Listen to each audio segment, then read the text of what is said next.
Esteban in the story has set out to find the cities of gold. Nearly 600 years ago, European explorers searched everywhere in the New World of America for the same golden cities. In those days, they believed in a place called El Dorado, a fabulous kingdom of gold which they thought was hidden somewhere in the mountains. The idea was based on a chance find of some gold nuggets and almost fairy tale stories they'd heard from the Indians. Centuries later, when the quest for El Dorado had been long forgotten, vast ruins of mysterious ancient cities were discovered hidden deep in the mountains.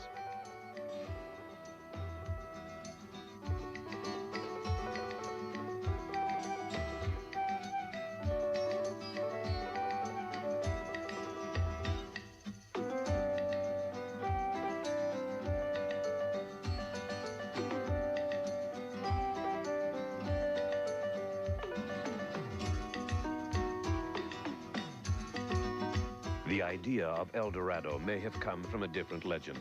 Not about a golden kingdom, but about a man of gold. There was a king who lived in the mountains, so the story goes, who on a certain night covered his whole body in gleaming gold and plunged into a sacred lake, covering its waters with a film of pure gold dust, while from the lakeside, his people threw in more offerings of emeralds and precious stones. Stories like these sent fortune seekers from Europe deeper and deeper into the heart of the continent to hunt for gold. But for the natives, their god was the sun. Their constant prayer was that it should always rise again tomorrow and shine on them just as it had today. In some places, they would even offer human sacrifices to their god of the sun.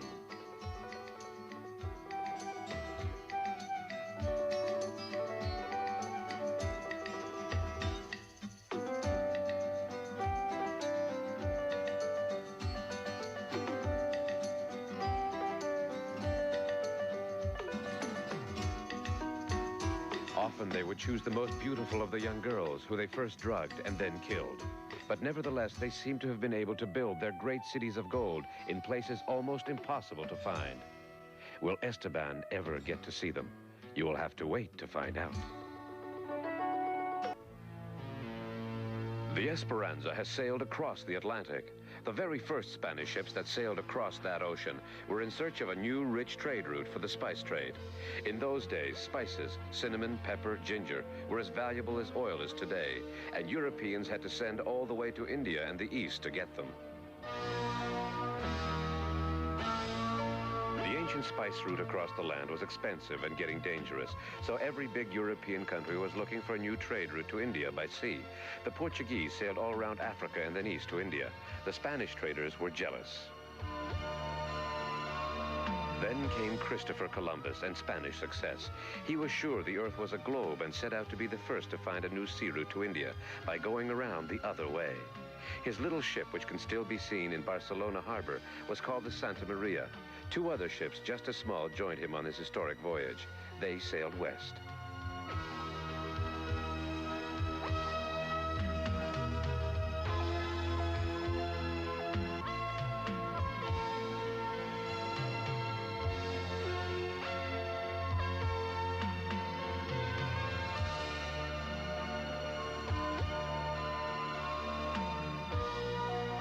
It was a gamble. They would either find the riches of the East or, like others before them, be lost at sea.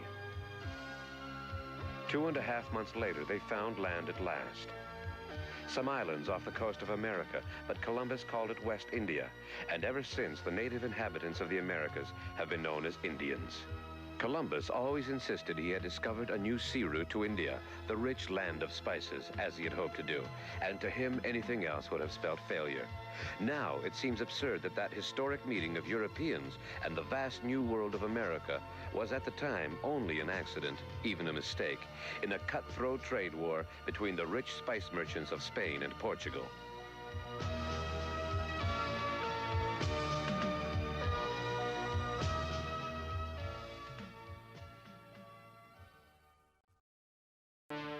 The Straits of Magellan are in the very south of South America, a long, narrow sea channel between Patagonia and the island called Tierra del Fuego.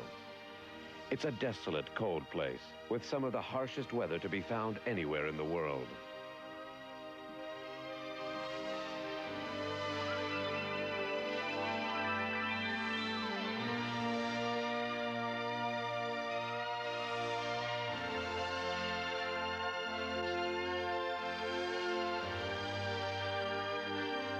To add to the strange fears which this place produces, there's this weird graveyard.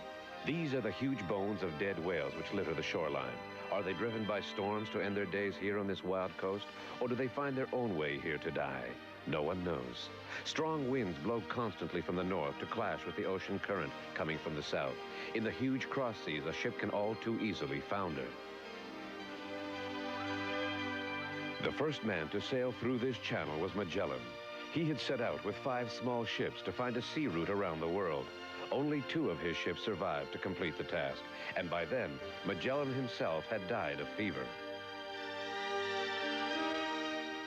The perilous Straits of Magellan remained for centuries the only sea route through America from the Atlantic to the Pacific, until in this century, a huge ship canal was dug across the narrow land of Panama and put an end to that journey that sailors so dreaded through Magellan's Straits, where many fine ships were driven onto jagged rocks and wrecked. On the map, the names tell the story of those old brave days of sail.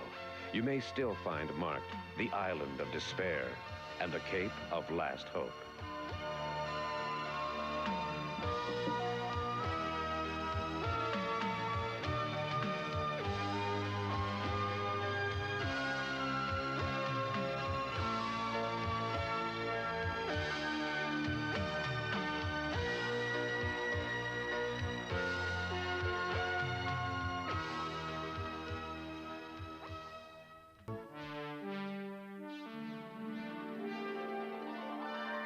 If you were to roam the wide ocean like Esteban and his friends, you might also come across some strange sights.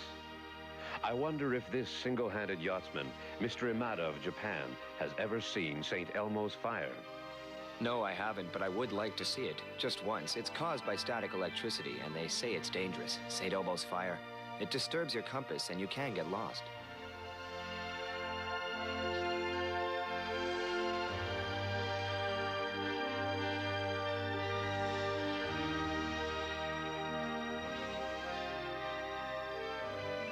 What are you most afraid of when you're at sea? Being becalmed, that's the worst thing. Being in a dead flat calm. You see, when there's no wind, a boat which relies on the force of the wind on its sails is quite useless. You're powerless. You can't even hold your course. If you're caught in a current, you're entirely at its mercy. And some currents run so fast that you see an island dead ahead, and you're swept past so fast that the next moment it's behind you, and there's nothing you can do about it.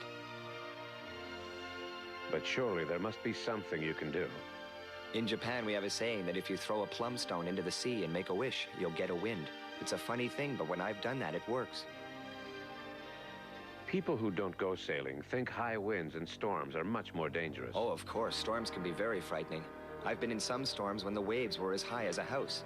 And when I heard them crash against my hull, I've thought any moment that I'd be at the bottom of the sea. Sometimes, even though you know you still have the boat under control, you keep thinking any moment you'll be swamped or hit some hidden rocks and sink. If you're very frightened, that's when you really have to make an effort to keep your cool.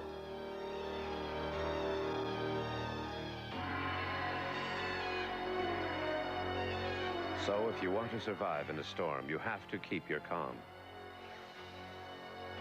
It's essential when you're at sea, never to panic.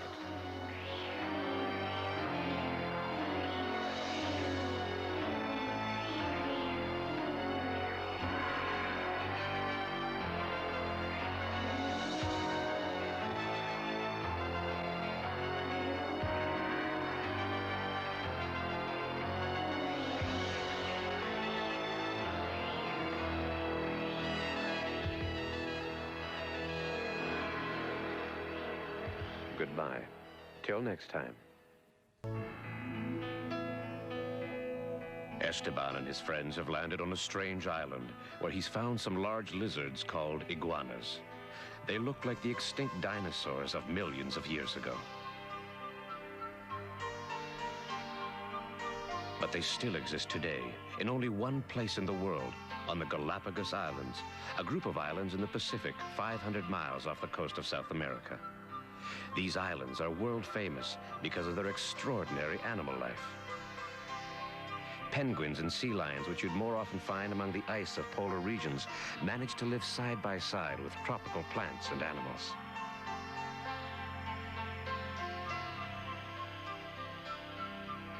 The giant tortoise, another animal species which only exists here, gave the islands their name. The old Spanish word for giant tortoise was Galapagos.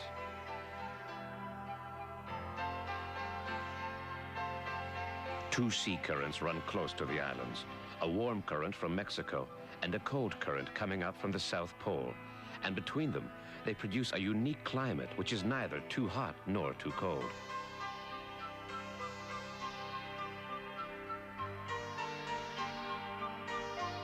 But how on earth did the animals get to these isolated islands in the first place? Small creatures could have been carried here by ocean currents, just as plant seeds could have been dropped by ocean-flying birds. But the huge, clumsy tortoise? It's hard to think of them swimming here all the way from nowhere. Some people think that sometime in the dim, distant past, the islands were part of the American mainland, and when the continents drifted apart, many animals became extinct on the mainland. But some, like the iguanas, continue to survive here through millions of years, as if frozen in time. 150 years ago, the English zoologist Charles Darwin paid a visit to the Galapagos and was amazed by what he saw. When he got home, he wrote his famous book, The Origin of Species, which claimed that different animal species, like man and the apes, could have had the same origin, but slowly evolved through the centuries in their separate ways. No one lives on these rocky islands. There's no fresh water. So they remain a safe haven for animals of all kinds, like a living museum of the animal kingdom.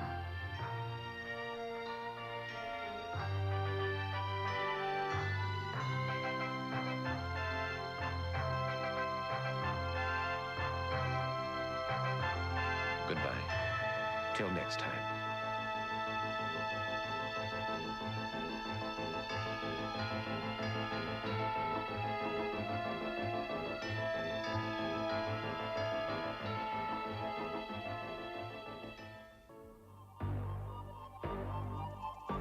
Esteban and Zia have made friends with the boy Tao. He claims that his ancestors came from a lost country called the Kingdom of Hiva. There is a story told by Polynesians that once upon a time such a country did exist.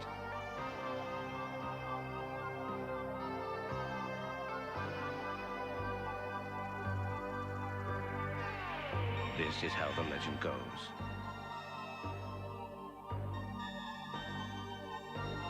Long ago, thousands of years ago, there was another continent in the Pacific even more important than the Americas. On this island, the prosperous people of Hiva built 7 great cities out of stone. It was a rich land, and through their writings, their civilization spread throughout the known world.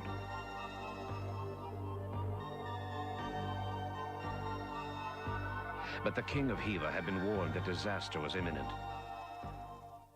He called his people together and said, "Can you not hear the anger of the gods?" But they didn't listen.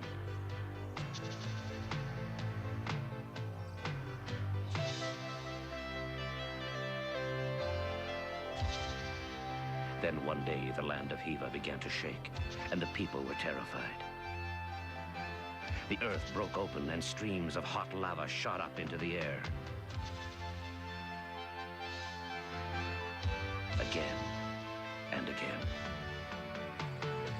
In the end, a gigantic tidal wave swept over the entire country, and the great kingdom of Hiva sank beneath the waves. And still today, on different islands around the Pacific, stand the silent remains of some mysterious time past that is little understood.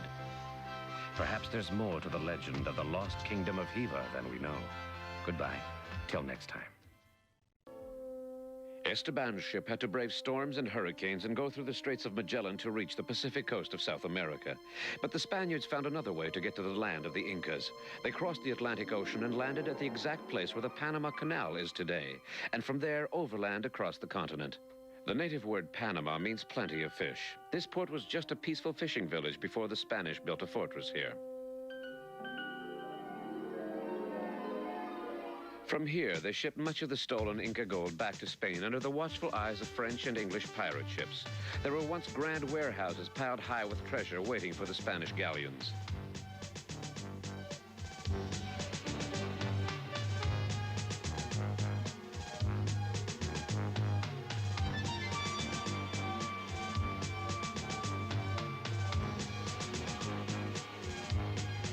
And in this camp, black slaves from Africa once lived and died. Just outside the modern city of Panama lies the ruins of the old city. In the 16th century, it was the center from which the valuable merchandise was shipped to Europe.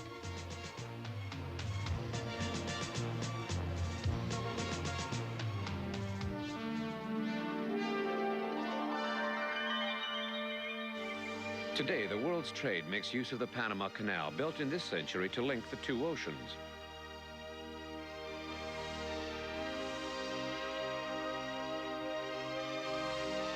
But only a few miles away are the little islands, 160 of them in all, which once gave shelter to pirate ships. Hidden among these islands, they would lie in wait to attack a Spanish galleon laden with gold.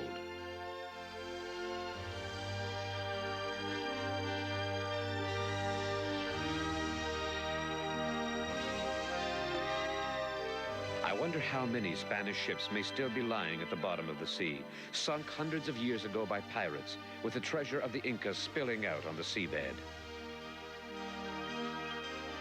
Goodbye. Till next time. In the 16th century, poor people in Europe heard stories about the fabulous riches of South America.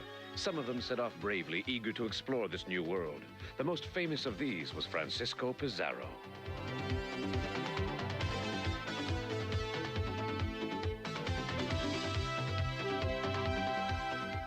He came from a small village in the south of Spain. He'd heard stories about the new continent and some fabulous city of gold, and he couldn't wait to get out to South America and find it.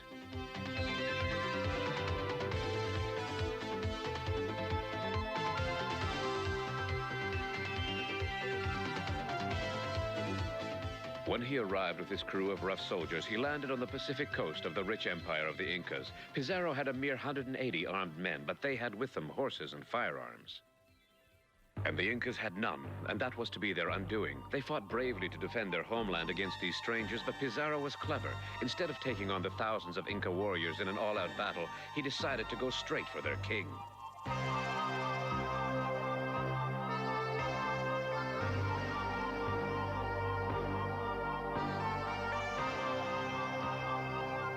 The Spanish soldiers were often afraid. They were in a strange country thousands of miles from home and facing a large army of trained warriors. But Pizarro kept his head. The Inca army fought bravely enough, but they were no match for the killing power of gunpowder and shot. Even the sight of men on horses, the animals they'd never seen before, filled them with dread. At last, the great Inca king was taken, and Pizarro had his prisoner as he'd planned.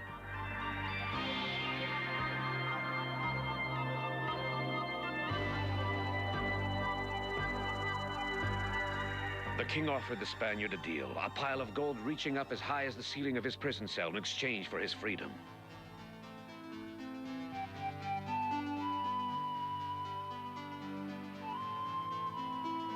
Pizarro said nothing but waited while for 6 months beautiful golden objects were gathered in from every corner of the Inca kingdom. A vast ransom worth more than $100 million. As soon as he'd got his gold, Pizarro killed his royal prisoner.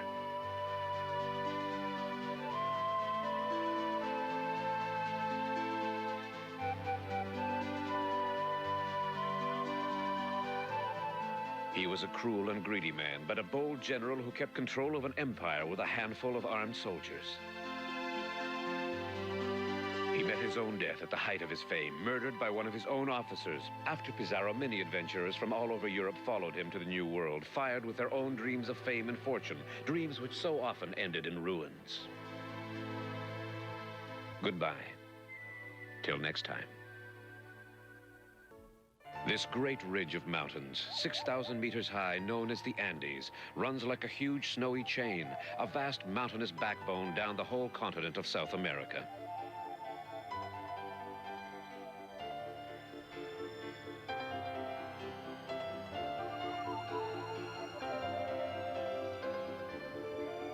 Many groups of native people live on the mountain slopes.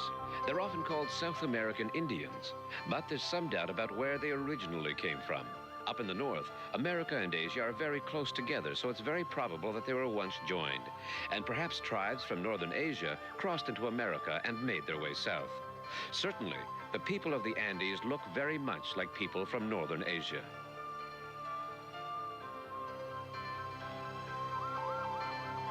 At some point in their history, the tribes that came south to the fertile lands near the Andes built themselves cities and temples, and sophisticated civilizations grew up. The largest and most powerful was the kingdom of the Incas, a huge country which spread right across the southern continent and was ruled by the great Inca king.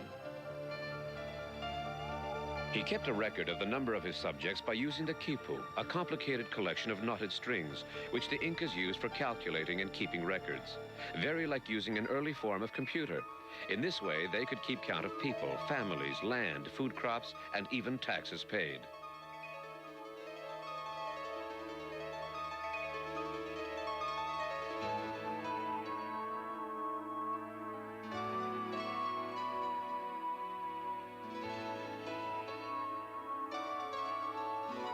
Another means of communication the Incas left behind were the royal roads, solidly made and some of them 6 meters wide. They ran through the lowlands and across the mountains for 5,500 kilometers.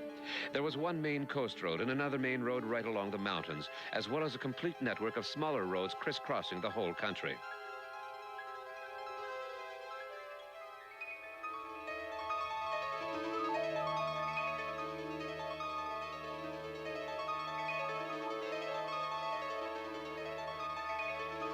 To cross the mountain rivers, the roads were slung 60 meters high on swaying suspension bridges. And along these royal roads, fresh food was carried post-haste by imperial runners from one side of the continent to the other. It was said the Inca king ate fresh fish every day, brought to his mountain home from the coast by relays of royal runners. Of course, it wasn't only food that came by road, but the king's army, the law, and administration and control. The old network of roads built over 800 years ago for the great kings of the Incas is still the basis of all the mountain roads here and is still used every day. Goodbye, till next time. The Incas perfected various techniques which modern science still hasn't been able to explain. For instance, when this Inca fortress was built more than 3,500 meters up on top of a mountain, how did they manage to get these huge stone blocks up here?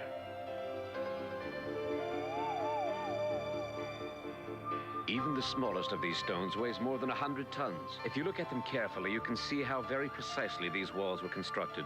Each block fits quite perfectly with the next, and still no one knows just how the Incas were able to do it. But they do know that a mountain valley was filled in order to build this particular fort.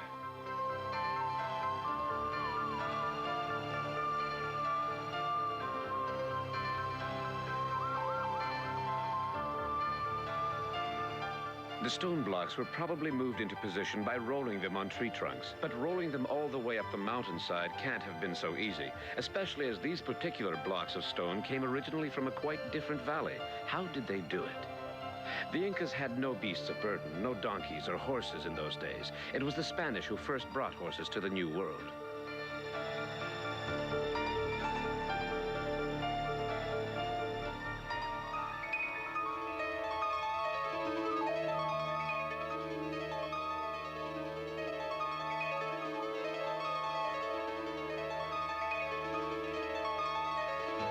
Now, when modern buildings are put up on the foundations of old Inca walls, it's noticeable that often after an earthquake, it's only the modern walls that fall. Somehow the ancestors of these mountain people found an almost perfect way of fitting stone blocks together. So perfect that some people say that such marvelous work could only have been done by some sort of magic people from outer space. But throughout the world, old civilizations in Egypt, China, and South America were often much cleverer and more able than we, with all our modern technology, would like to think. So these monuments keep the secrets of the Incas to this day. Goodbye, till next time. Nearly 100 kilometers from Cusco, the ancient capital of the Incas, there's a mountain village called Tambobamba. It was once a staging post on the famous Inca Road, but today it is a farming village. And every August, Tambobamba has its village festival. It's very much like any other village festival, except that here each family collects some specially bright colored pieces of cloth for the show. They say it's all to do with their chances of having a good harvest and good health during the next year. The local medicine men collect the squares of cloth and carry them off in a procession to be used as part of a ceremonial bullfight.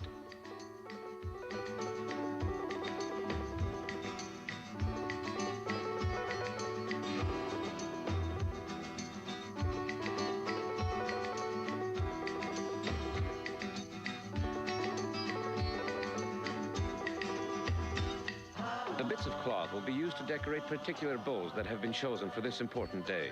It's a festival bullfight that's been held every August for centuries, and here it's known as the Day of the Condor. Long ago, there used to be a real fight on this day between a huge black condor, the bird symbol of the Incas, and a Spanish bull. Of course, the bull would always lose. The people would put the huge bird on the bull's back, and it would be terrified of the condor's flailing wings and sharp beak and talons. When the fight was over, whichever way the bird flew off into the mountains would show whether the coming harvest would be good or bad.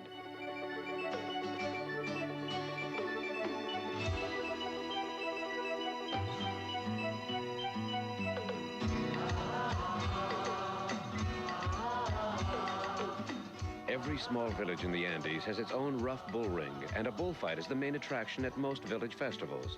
And like any harvest festival anywhere in the world, there's a lot of talk about the chances for the crops and the health of the cattle and sheep.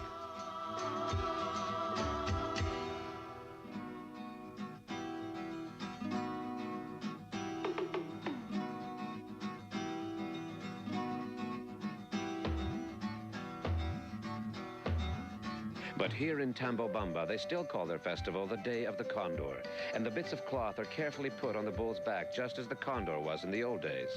Yet I wonder how many of the young men who try out their skills in the village bull ring, with all the gestures of matadors from Spain, remember that this festival began long ago as a day of symbolic revenge when the Inca bird fought the Spanish bull and won.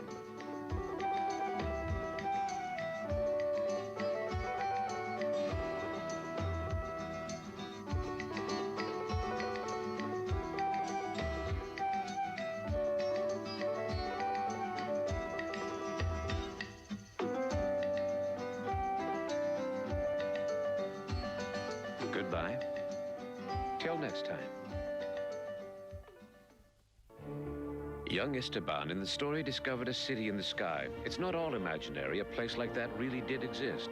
When the Incas were beaten by the Spanish army, they abandoned their city, Cusco, and fled deep into the mountains to build themselves a new royal city where they hoped the Spaniards couldn't find them, and it's still there.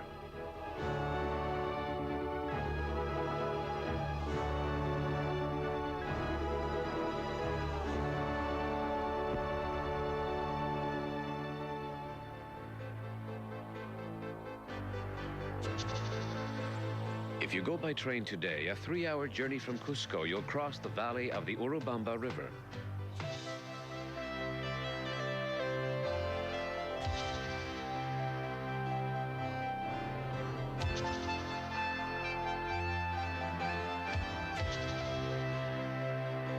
It's a wonderful journey with spectacular mountain views.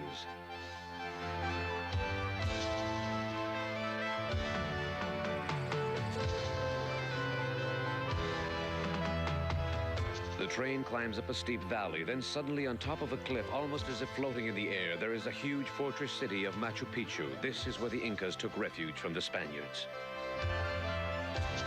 They built temples and houses and terraced fields, a huge city where 15,000 Inca people could live.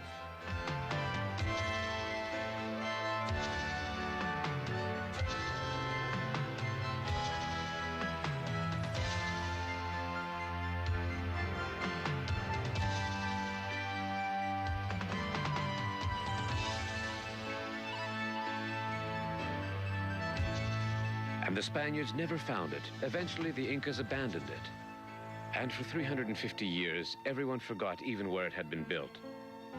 And the great city of Machu Picchu became a mere legend.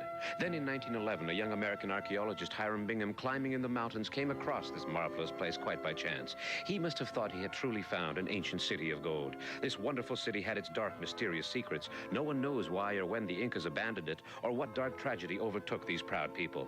In this underground cave, more than 100 mummified bodies were found. Most of these are young girls. Perhaps they were part of some religious cult, or perhaps they were the wives of warriors gone away to war who never came back.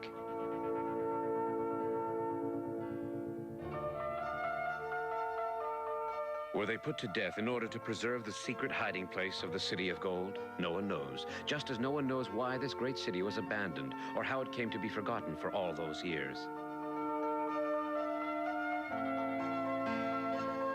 Goodbye, till next time.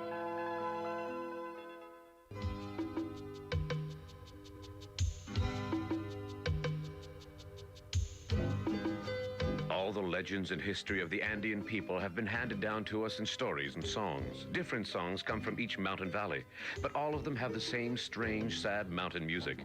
Some of the instruments they use are particular to the Andes. Like this reeded flute, which the peasants call a wind flute. They say it sounds like the wind blowing through the mountain passes.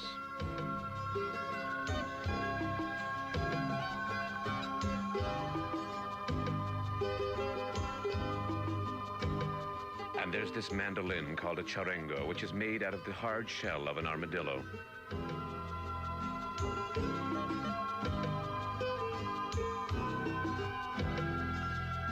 The Incas had a tradition of being brave warriors. The Spaniards were only able to defeat them because they had their guns, and the old stories of that sad defeat are still part of the peasant songs.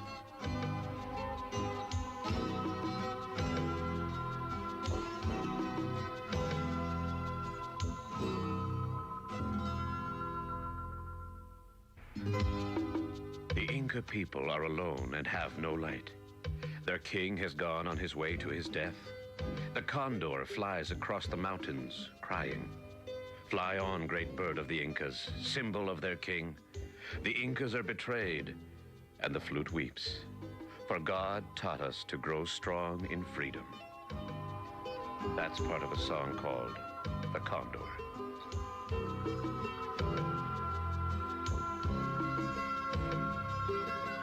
Today, about 15 million pure-blooded Indians still live in South America.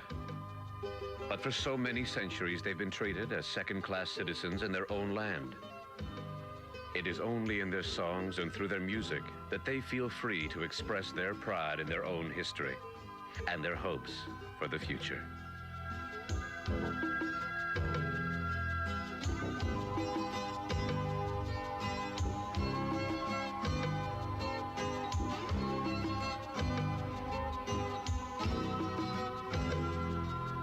Goodbye.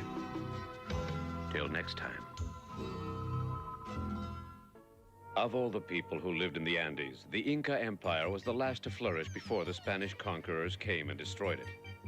But even before the Incas, the mountains had already seen the births of earlier civilizations and their destruction.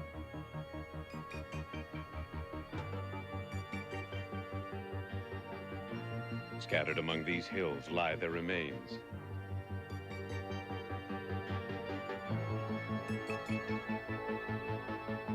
In the depths of night, the Incas thought it right to come to the ancient graves and dig, almost as if they were trying to wake the dead.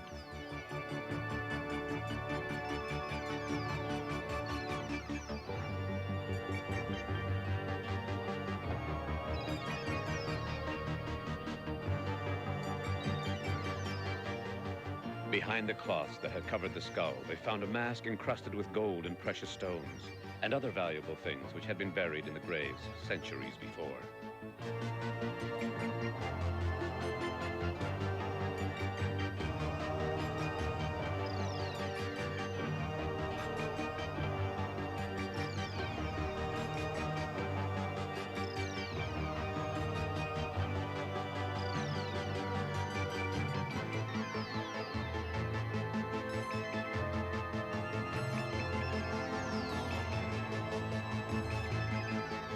The Incas of the mountains held a strange belief that if they decorated their houses with treasures from the old tombs, they could keep away the evil spirits.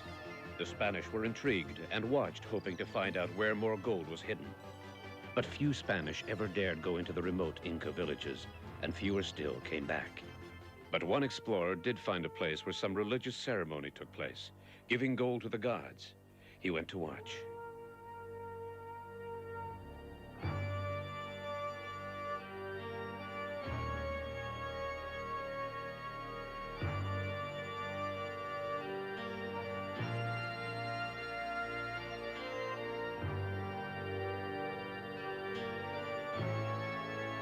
The story he brought back sounds like a dream. On a certain night, the chief of the tribe has his body covered all over with fine gold dust and then plunges into the lake, while his nobles and the priests throw in more offerings of gold. Ever since then, people have looked for the treasure in the lake. Even recently, it has been drained more than once, but all that's ever been found was a few bits of gold plate. All the same, old legends sometimes do have some truth to them. And perhaps that's why we still like to hear stories of whole cities made from pure gold. Goodbye. Till next time. Once upon a time, the people of the Andes worshipped the earth and the moon and the stars like gods, though above all other gods they worshipped the sun. Then one day, so it is said, the god of the sun chose a man to represent him on earth, the emperor of the Incas. Every year in Peru, which was once the ancient land of the Incas, a feast day of the sun is still held on the 22nd of June. In this part of the world, that's the shortest day of the year, midwinter.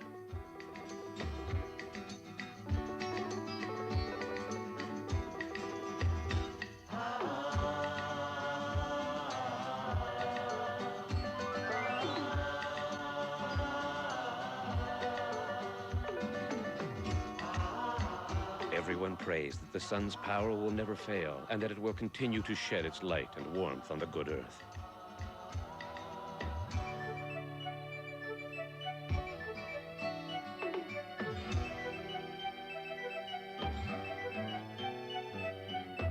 The great empire of the Incas was one vast farm. The very word Andes means cultivated earth.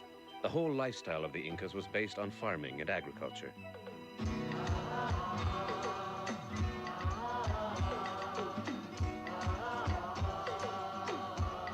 Their basic food was the potato, which was brought back to Europe by the early explorers. And of course, it's still one of the main foods in the mountain villages. Maize, or corn, is another vegetable that originated in the Americas. Here they grow several kinds. Violet-colored sweet corn is used to prepare a special drink that's offered to the sun in ceremonies. Once, people in Europe had never heard of pimentos, or peanuts, or even tomatoes. In the past, the old world didn't know anything about valuable vegetable remedies like coca, used for anesthetics, and quinine, which is still so important in the treatment of malaria. All these plants we use, we owe to the people of the New World.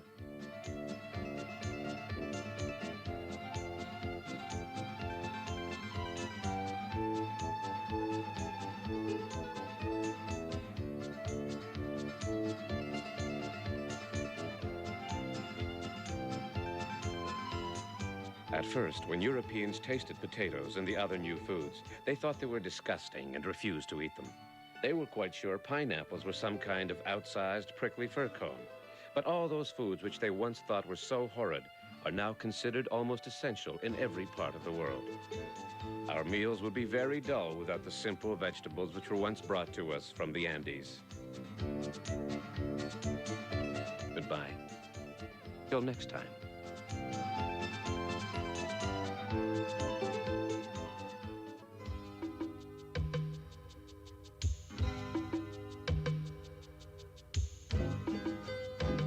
This is the highest mountain lake in the world, Lake Titicaca, 3,500 meters up in the Andes, and large enough to be known as the Inland Sea. Have you ever heard of tortora? It's a kind of reed, a very strong kind of reed, almost like bamboo, which grows in this lake. The Indians use the reeds to make their fishing boats. 6 million Indians live on the land that surrounds this lake.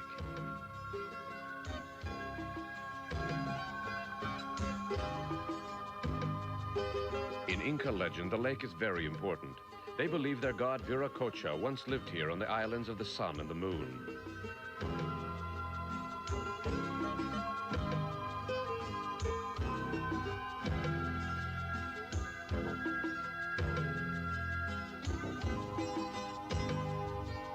After he had created the earth and the sky, so the legend goes, Viracocha made men. He gave them the gift of speech and a talent to sing, and showed them the seeds of plants and taught them how to weave, and then returned to the bottom of the lake. But men didn't listen to his teachings. They became lazy and quarreled. So Viracocha returned. He turned some men into stones as a punishment, and some into llamas or condors. That's why even now the Indians treat llamas and condors with respect, because they carry with them a message from the gods, or so they believe. It's often very cold up here by the lakeshore, and the carefully planted crops sometimes suffer from snow and frost. Some of the Indians have a particular way of farming. They move about the lake in the boats they made from the tortora reeds, and then they make large floating islands out of the same reeds and plant crops on them using fish as a fertilizer. The crops grow better on the reed islands, away from the frost, than they do on the shore. It would be easier, perhaps, for the Indians to leave the lake and farm elsewhere, but they don't. Perhaps they still hold dear the legend of their ancient god, Viracocha.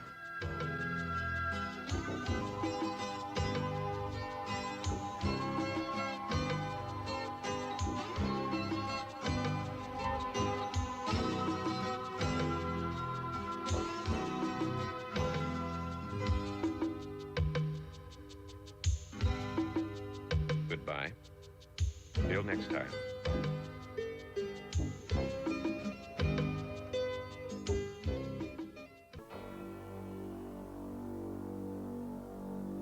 The condor is the largest bird of prey in the world. It is found everywhere in the Andes, living at a height of 7,000 meters in the mountains. A full-grown bird can measure more than 3 meters from wingtip to wingtip.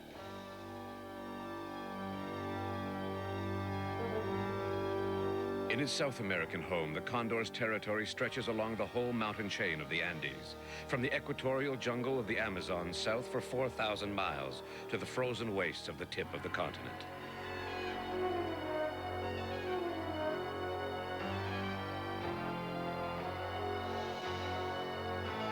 The vast mountain chain ends in this huge glacier.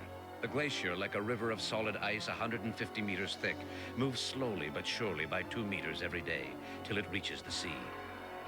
There, the ice breaks into huge blocks which crash into the water to float away as icebergs, which endanger the ships of the southern oceans.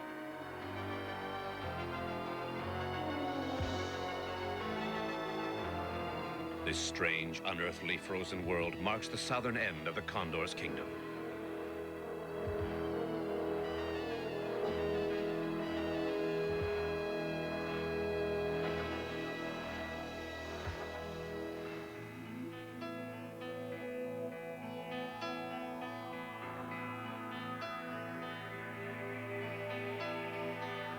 Further north, the high-flying condor looks down on the deserts of the center of the mountain range. It was among these barren rocks that many a Spanish adventurer, driven on by a desire for gold, met his death in this dry land.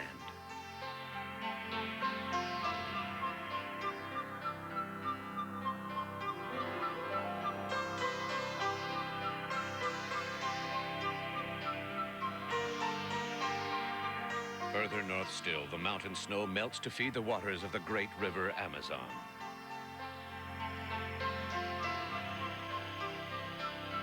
The surrounding rainforest stretches for hundreds of thousands of miles in every direction. A forest that acts as a great oxygen factory for the world and is so vitally important to all of us, wherever we live.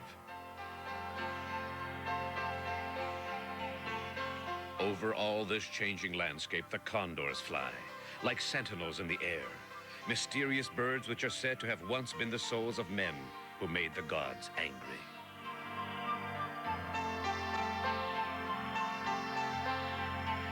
Goodbye. Till next time. South America is immense, 75 times as big as Britain. We're used to our own countryside with its fields and woods and motorways, but this is a very strange and different place. From the air, you get some idea of how different and how extraordinary it is.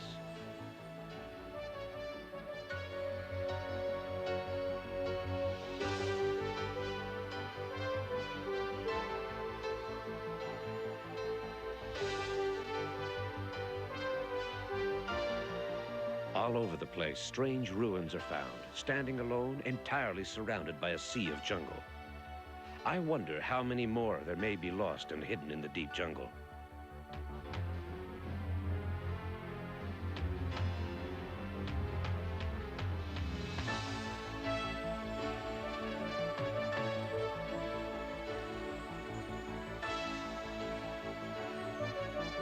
Before the days of the airplane, it was almost impossible to make a map of the whole continent. These magnificent waterfalls were first discovered when a plane flew over them. There are so many places it would be impossible to see except from the air.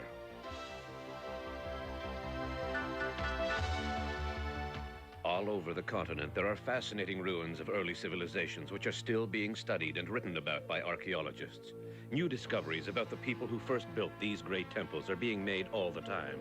We still have a lot to learn about them.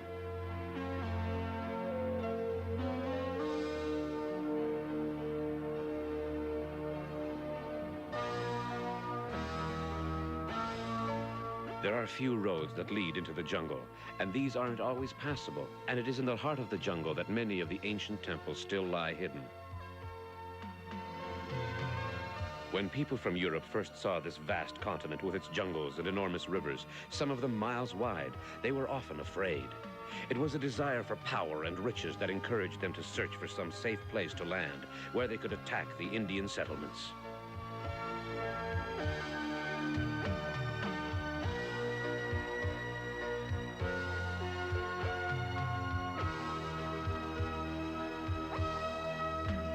Many of the great buildings of the past have been ruined by the forces of nature, storm or tempest or volcanic eruption. But many marvelous temples were plundered by European adventurers searching for gold, and yet more gold.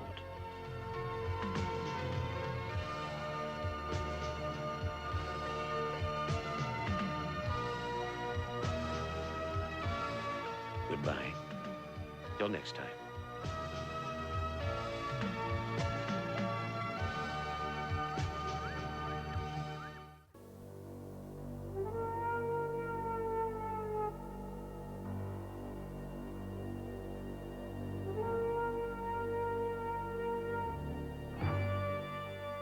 In Peru, some 300 miles away from the capital city of Lima, is the desert plateau of Nazca.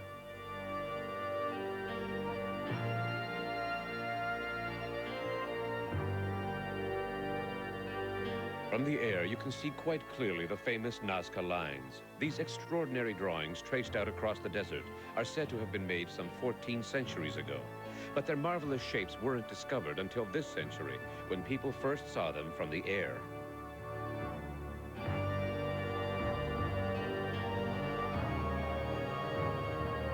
Down on the ground, all you can see are some irregular long ditches, which might have been carved out by the wind. It's only from the air that you can decipher their shapes. 800 drawings have been found. Birds, monkeys, dolphins. Each one covers some hundreds of meters of ground.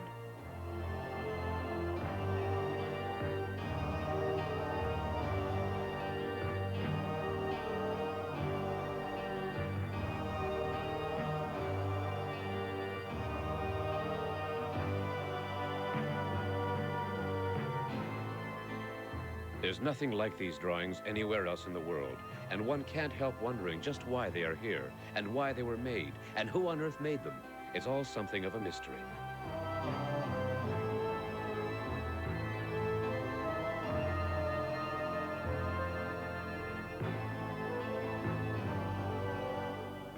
Some people think they might be some very elaborate giant calendar or star map.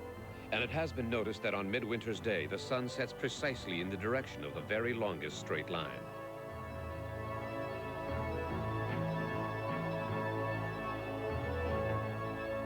But how could those people of so long ago measure out these lines and make them so straight?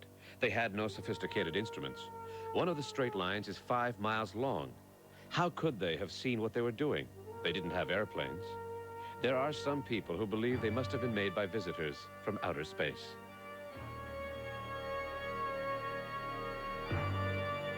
Certainly, we don't know enough about the people who first drew these amazing designs on the desert floor. Goodbye. Till next time. After they'd seized the Inca Empire, the Spanish conquerors set out to steal all the Inca's gold. This led them into the dark heart of the Amazon jungle. But many lost their lives in this hopeless search for more and more gold. Then, a few years ago, some 500 miles deep in the jungle on this muddy hill by the banks of the Amazon, someone found a nugget of gold. Within 2 days, more than 800 people had come here to look for more. A gold rush had begun. In no time at all, 20,000 people were living here. Every man has his own tiny claim, a piece of land only 3 meters square that's his to dig. You're not allowed to claim more land, so you have to dig as deep as you can. The only way to go is down. The result is this huge pit. Its walls are covered with men working like ants on an anthill.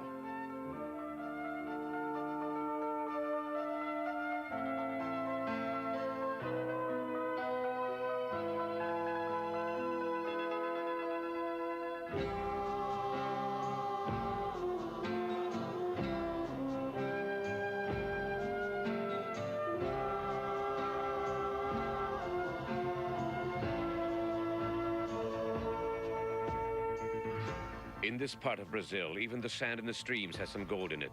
It's worth looking for because this fine gold dust sells for 8 pounds a gram.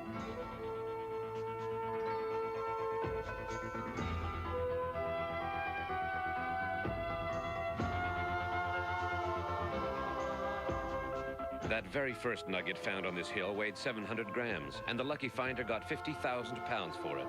That's why all these men go on digging, in the hope that someday they might strike it lucky too. Only a few of them will.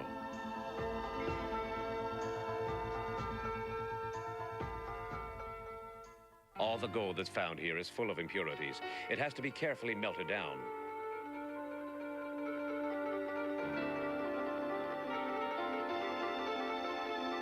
And when it's cooled, you can see the bits of pure gold among all that dross.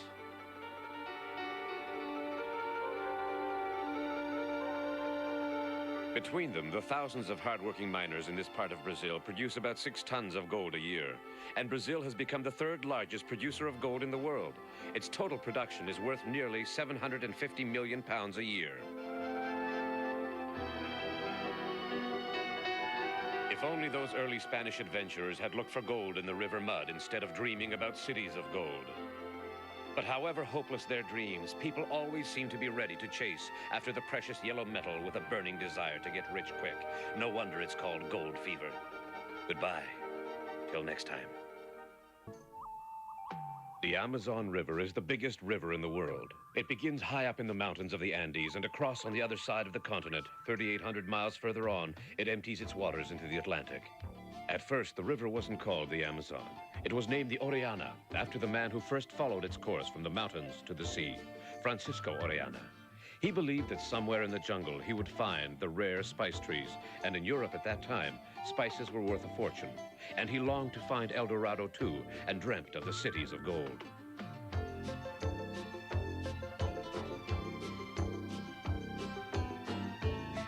Orellana's expedition set off down the headwaters of the river in 1542. A small group of Europeans in a homemade wooden boat on a journey that would last 9 months. And where the great river would take them, they had no idea. They traveled through endless jungles, catching sight of strange wild animals and strange wild people. They suffered from fevers. Their food supplies ran out. They were reduced to eating frogs and snakes and even the leather soles of their boots. Some died of starvation, and some were shot.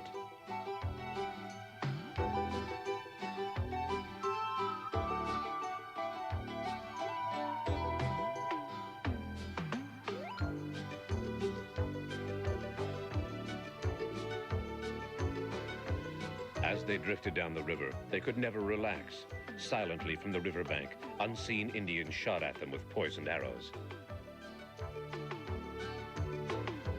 They were afraid. Among some of the tribes, it was the custom to cut off the heads of their prisoners and to keep the heads preserved as trophies.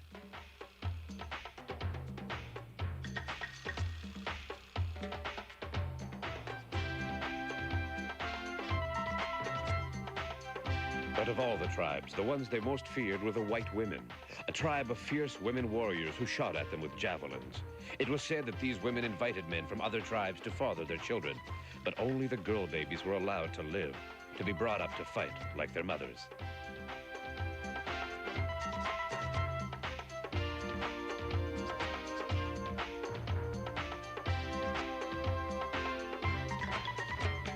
This story was so much like the ancient Greek legend about the Amazons, a tribe of women warriors of long ago, that Orellana called the river the Amazon, and that became its name.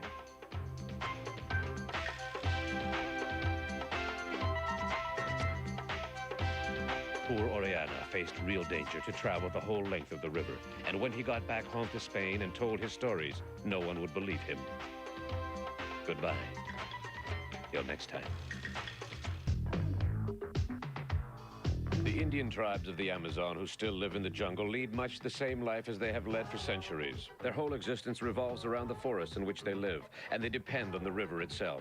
If they want to eat, they must hunt, and they have to make all the spears and traps and arrows they need. Men are not the only hunters in the jungle. Vultures wait to clean up any animal that dies. They are nature's scavengers, and they leave not a single thing behind except bones.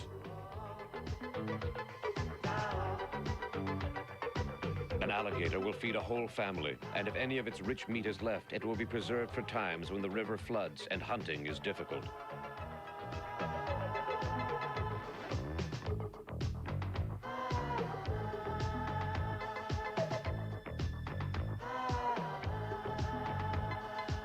The river provides food, but it's also a place of danger. It's the home of the deadly piranha fish, small fish with razor-sharp teeth which can dispose of the carcass of a whole ox in minutes, the vultures of the river. There are the other natural dangers which the Indians have learned to live with, poisonous snakes and poisonous scorpions. Even their daily bread comes from a poisonous root. One way to get rid of the poison is to bake it in the heat of the sun. In its natural state, the root of the manioc plant is full of prussic acid, but the Indians have learned how to process this white, stringy, bitter-tasting vegetable and produce a flour which they can cook, which is quite safe to eat.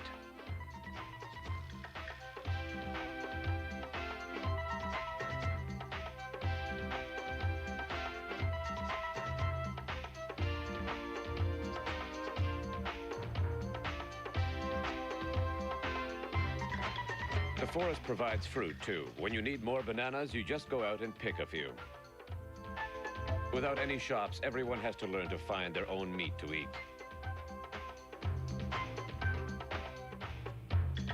And fish for their own fish. As no one takes more than they need for their next meal, there's always plenty more to be found.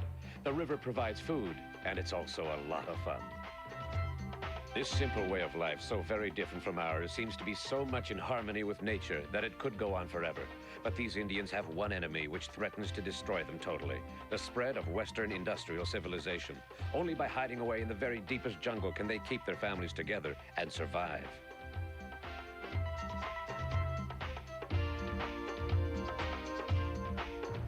"60 years ago, nearly 1 million forest Indians lived near the Amazon. Today, there are only a handful left. Goodbye. Till next time."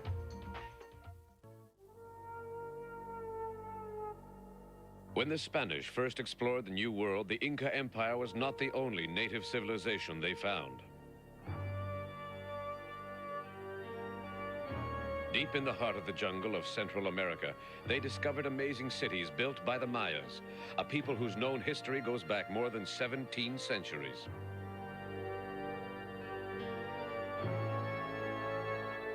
The Mayan temples found in the jungle near Palenque in Mexico were built in the 7th century, when Europe was still in the Dark Ages.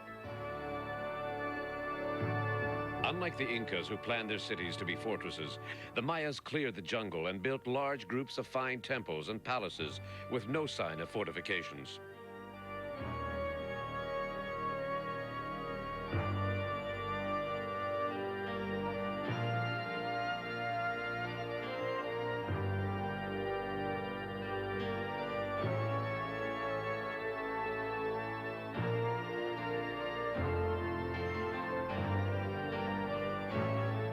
The triangular-shaped roof is typical of Mayan architecture.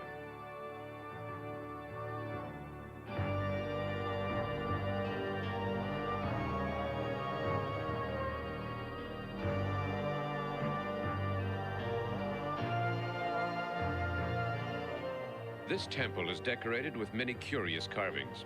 These elaborate buildings were in use for just 200 years, and then for no reason that we know, they were suddenly and completely abandoned. The jungle soon covered them over, and they lay hidden and forgotten for hundreds of years.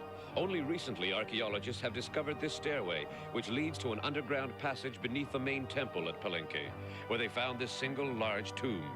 It had been sealed up by the temple priests in the 9th century, and no one had disturbed it since. Inside, they found the body of a man of importance, a king. He had been buried with his ceremonial robes and royal bracelets and other jewels, and over his face was a wonderful carved jade mask.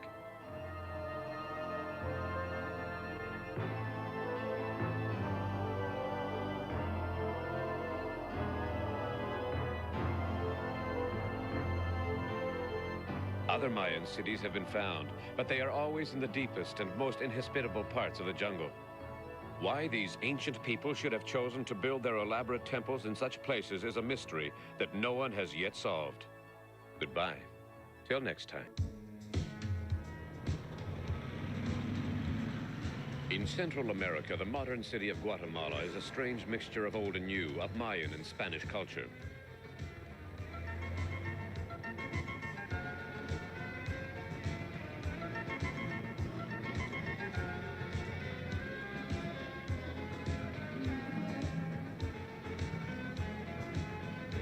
Half the people who live here are pure-blooded Indians, mostly descendants of the old Mayan people. On market days, the Indians come in from all the surrounding villages to sell vegetables and poultry and the bright embroidered cloth they make.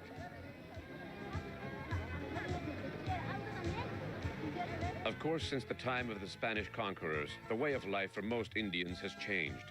They only speak Spanish now, and most of them are Christians.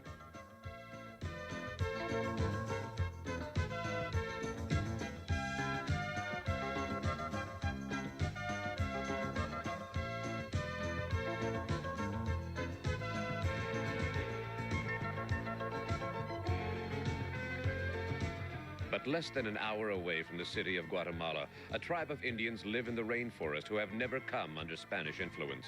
They speak their own language and live in the jungle in their own way. They are the true descendants of the ancient Mayas.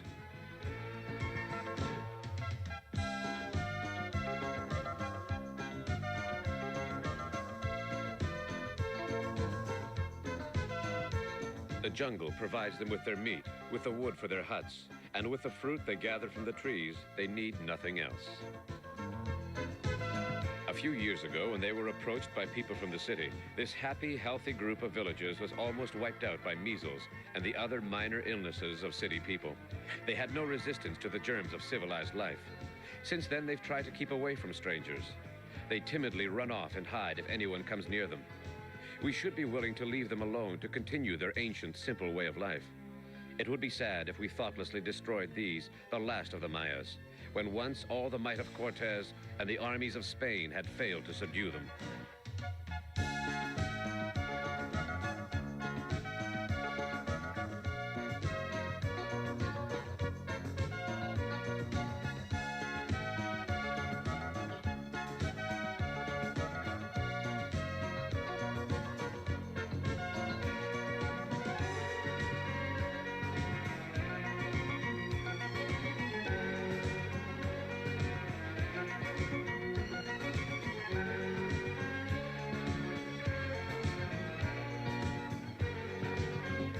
Goodbye.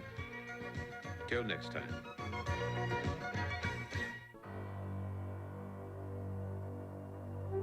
In parts of the jungle of South America, there are deep natural springs where fresh water bubbles up from the rocks deep down below. The local people still refer to these springs as sacred fountains because they believe that this was where the old Mayan priests once threw their human sacrifices into the water to drown.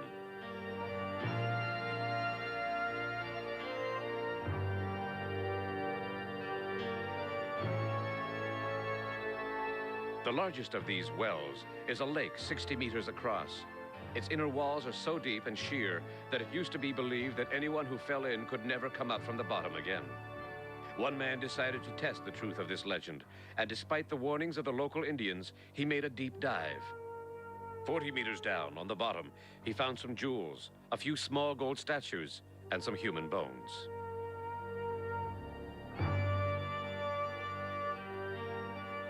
It is believed the Mayan priests chose their victims from among the slaves. They chose only young and beautiful slaves who were dressed in special robes for the ceremony.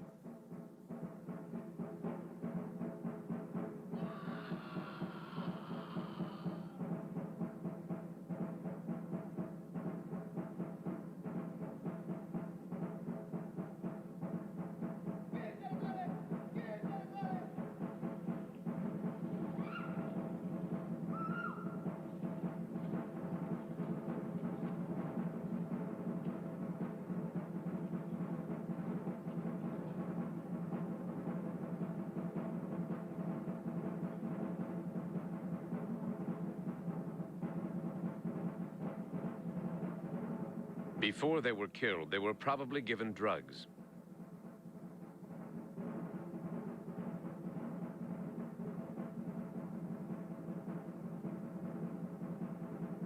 It seems to us a cruel and terrible way to do things, but the whole life of the Mayas was ruled by their strange religious beliefs. For the Mayas, every day was under the influence of a different god, and each one of these gods, they thought, needed to be given human victims to stop them from getting angry. There's still a lot more we need to discover about how the Mayas lived and what they thought. Almost all we know about them comes from their magnificent ruined temples and a few local legends.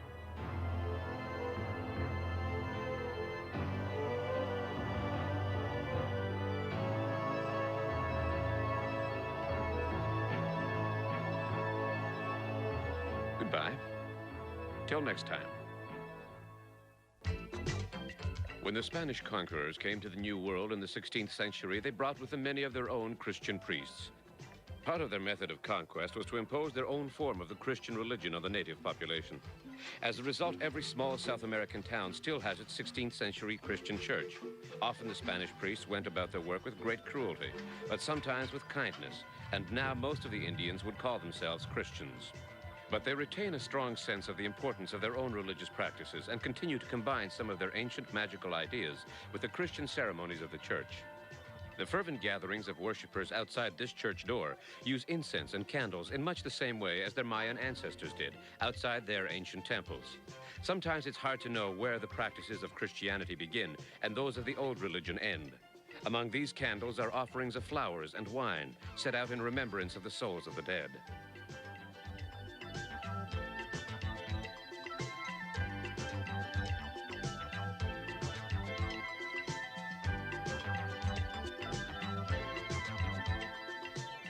But in other areas of the town, the modern medicine man takes the magical cures of the old Mayan religion more seriously. For this elaborate cure, there's a complicated ritual using a live snake and a crushed egg. A winged snake appears in many of the carvings of the Mayan temples and represented the important law-giving god Kukulkan. That's probably why snakes are still used. I don't suppose the snake is able to do much harm to the patient, and it's perhaps interesting to remember that medicine and magic have often been connected. Up until a couple of hundred years ago, such magical things as crushed scorpions and even unicorns' horns were part of the stock in trade of any reputable European chemist shop.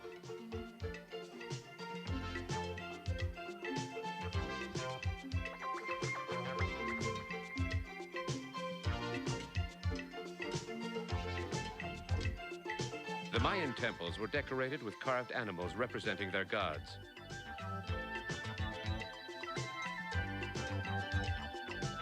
The alligator represented one of the gods, Chak, whom they thought made the crops grow.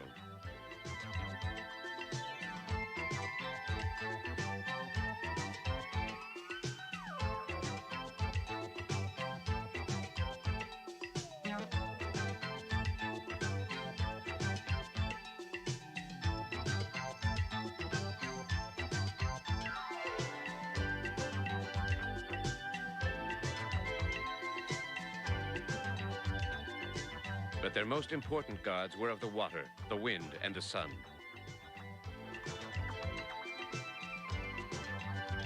Goodbye. Till next time. Deep inside the countries of Central America, an immense rainforest stretches for hundreds of miles. Parts of the forest have still to be properly explored. And in the jungle are hidden and forgotten cities.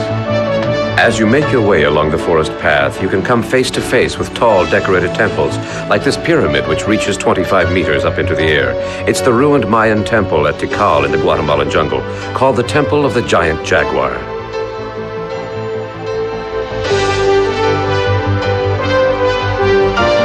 Years ago, some Spanish priests on the run from angry Indian tribesmen took refuge in the jungle and discovered these amazing buildings, which had been abandoned and quite forgotten for more than 1,000 years.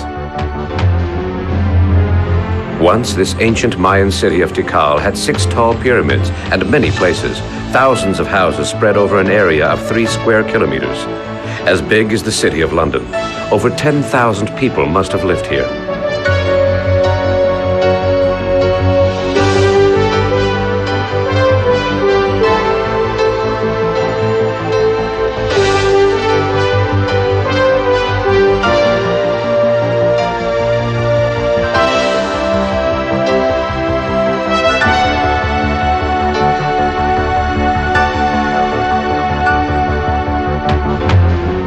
The earliest buildings seem to date from about 300 AD. 600 years later, it was abandoned.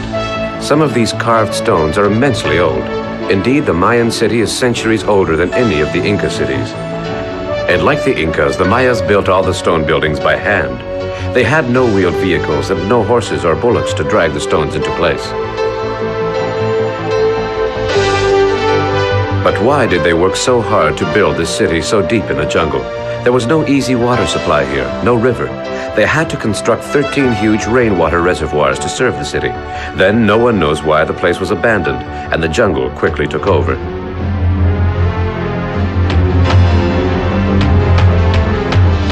It can't be the only city still hidden in the unexplored jungle. I wonder how many more strange temples and ruined palaces still wait in the remote, inaccessible jungles to be discovered. It's thought there may be thousands still to be found.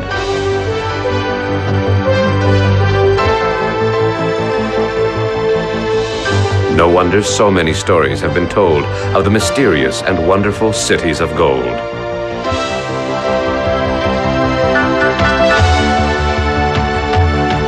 Goodbye, till next time.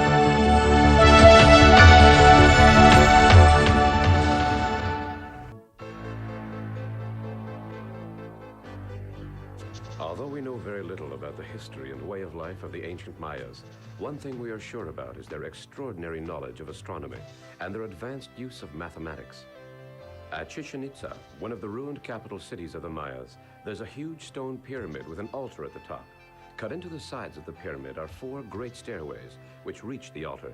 Each staircase has 91 steps, a strange number until you realize that 4 times 91 is 364, which with the last altar step makes 365 steps for the 365 days of the year. The Mayas were fascinated by the calendar and the movement of the stars. They believed it influenced all the events in their lives. They chose the dates for planting their crops and harvesting the grain according to the position of the stars and the phases of the moon.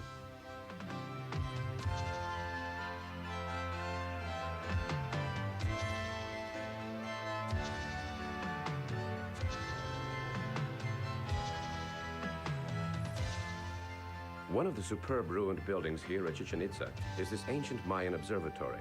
The astronomical observations they made here were far in advance of any equivalent European studies. Without telescopes or clocks or even an hourglass to help them, they managed to calculate the exact length of the lunar month, the solar year, and the cycle of the planet Venus so precisely that modern mathematicians with their electronic equipment find an error of a mere 12 seconds a day in their results.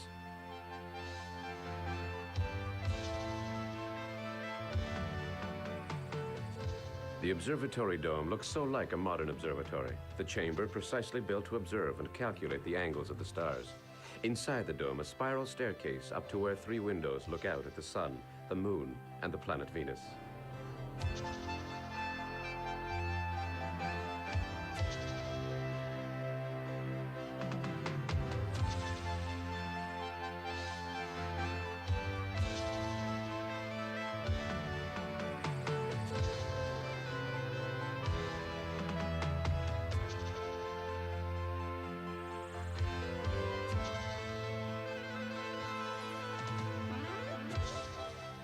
The mathematical symbols of the Mayas are very simple.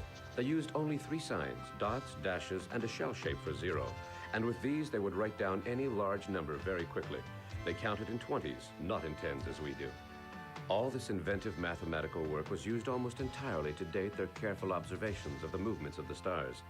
How strange it is to find this extraordinary ancient observatory here in the jungle, almost encircled by miles and miles of rainforest. Goodbye. Till next time.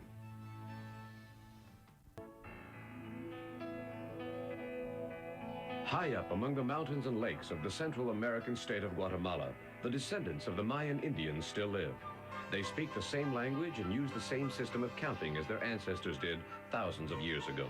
The tribes live in villages which line the shores of the big lake. They hunt and fish just as they always have done.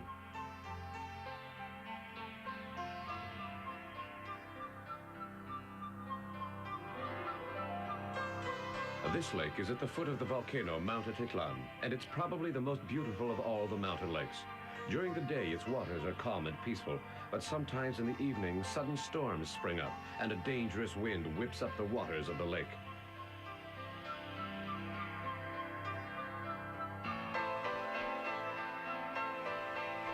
For the Mayan Indians, the lake is a holy place. There are dangers, but it provides them with food and clean water. The lake has a special place in the old stories that the Mayas hand on to their children. One of the stories is about the wife of a tribal chief. She was very beautiful and went every day to the lake to bathe and to wash and comb her long hair.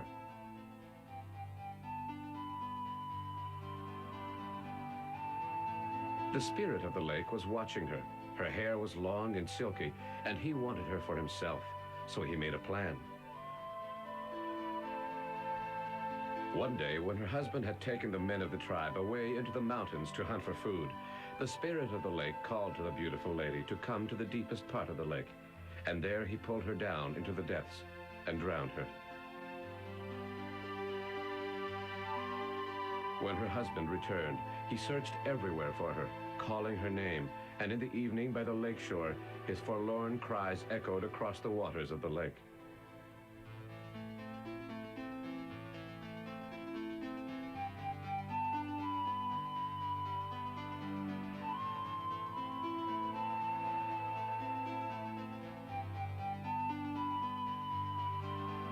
When he realized his wife would never return, he pined away and died, broken-hearted. They say his spirit was turned into an evening wind, and that to this day you can still see him searching for her, tearing at the surface of the lake waters and crying for the wife he lost so long ago. Nothing much has changed on the shores of Lake Atitlan since the time of that old Indian legend.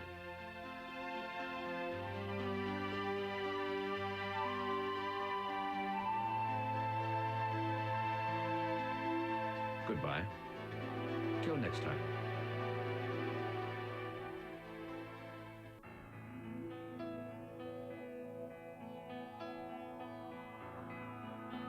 The Indians, who live on the shores of Lake Tequalo, one of the largest lakes in Mexico, still fish in the old traditional way. Early in the morning, they set off in their canoes, and the boats quietly surround a shoal of fish.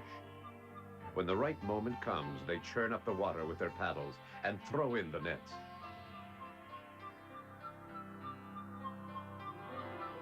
These canoes with their large nets look like giant winged insects lying on the water, and this kind of fishing has always been called butterfly fishing.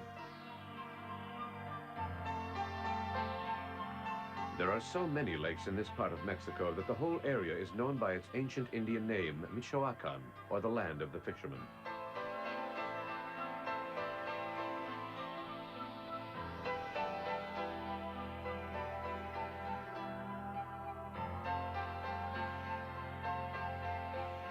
All over Mexico, at the time of Halloween, the local people hold a celebration in memory of the dead members of their families.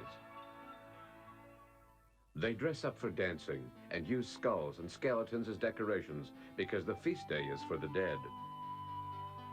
And they prepare picnics to take to the graves with candles and special bread and decorated sugar cakes. Every member of the family will take part in the festival. The idea of a feast for the dead might seem a bit strange and frightening to us, but the Mexican fisherman has always thought of birth and death as something quite ordinary, two sides of the same coin, part of the whole interwoven pattern of living. The Indians talk quite freely about death. They teach their children not to be afraid of it, but to think of death like an old friend, a traveling companion, who will walk beside them through the journey of life. They are very happy people, and you can see this in the way they prepare for their Halloween feast day. Everyone buys toys and special sweets for the children. They wear new clothes and buy extra food for this annual family holiday. These young people may be going to visit their grandmother's graves, but they're looking forward to an evening of dancing and laughter.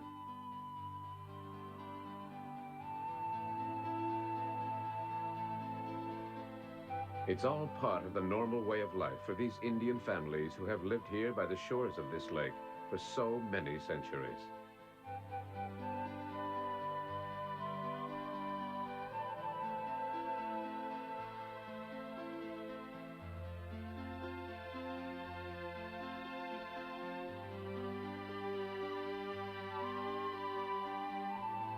Goodbye.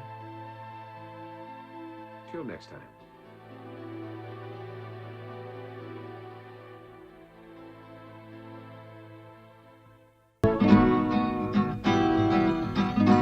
Most South American Indians are now Christians, but among the mountain villages of South Mexico, way off the beaten track, you can still find people who half believe in the old religions. They even practice the strange rituals of a kind of pagan witchcraft. These people are off to a secret place hidden in the hills. They are taking a live chicken with them as a sacrifice to some ancient tribal god.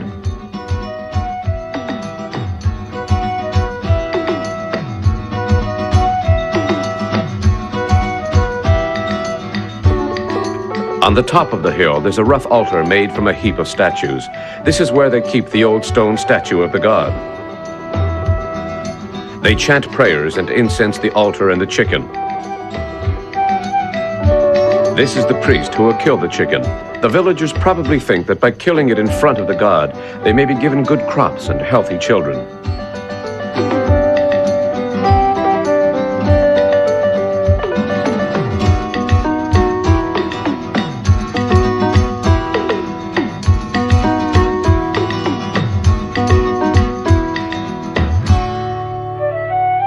It's rather a cruel way of trying to buy good luck from nature.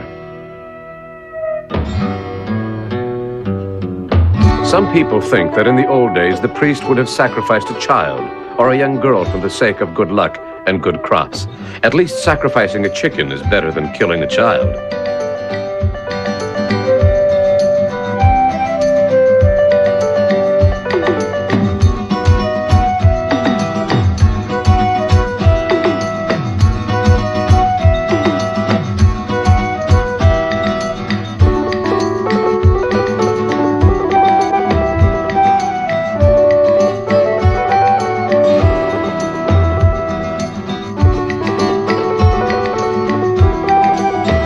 It seems a nasty, barbaric thing to do, and I doubt that it does much good to anyone, least of all the poor chicken.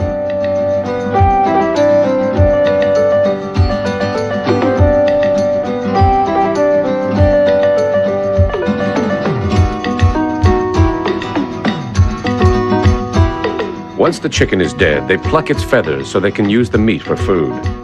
If nothing else, I hope the children will have a good meal.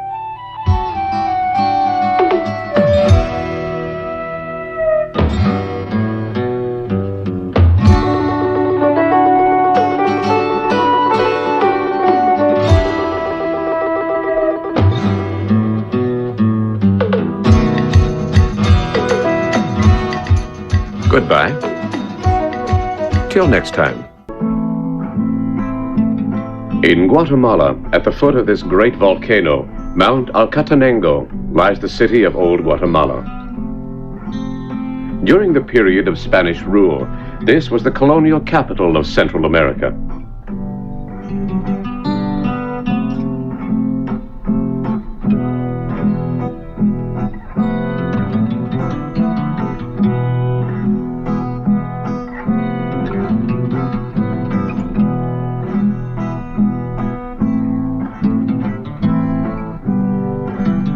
Guatemala is no longer governed by Spain, and so the local Indian people have taken over the ruined imperial buildings left behind by the Spanish.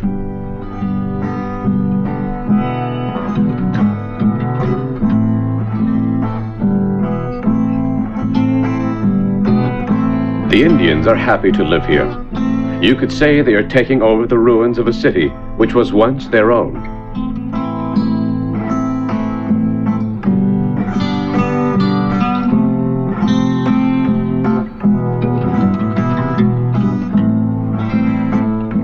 After the first Spanish conquest, the old city of Guatemala changed hands several times. The Spanish, the Mexicans, and the Guatemalan Indians have all fought to occupy it. Once, more than 80,000 people lived here. It was then the most important and the largest city in Spanish Central America.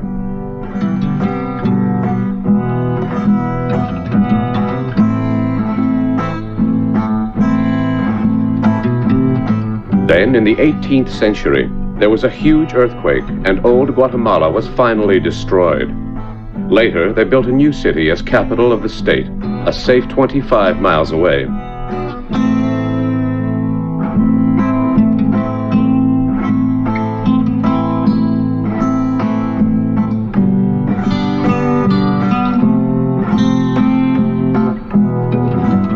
The Indians consider that the final destruction of this proud Spanish city must have been some sort of vengeance of the gods to drive away the Spaniards from their country.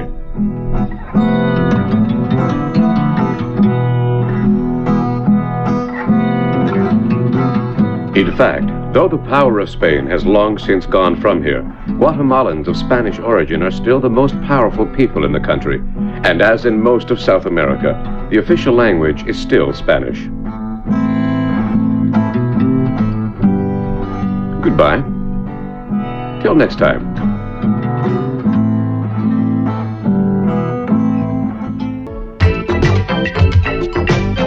In the mountain villages of Guatemala, the people wear brightly colored clothes made out of patterned cloth.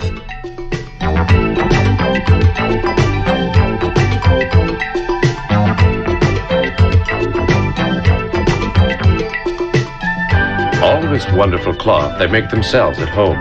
It can take someone weeks to weave enough for a single dress.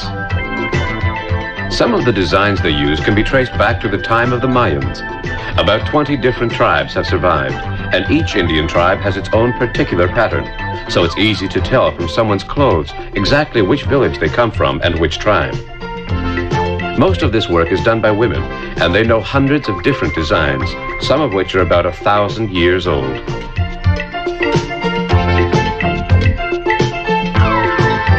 The men keep another ancient craft alive.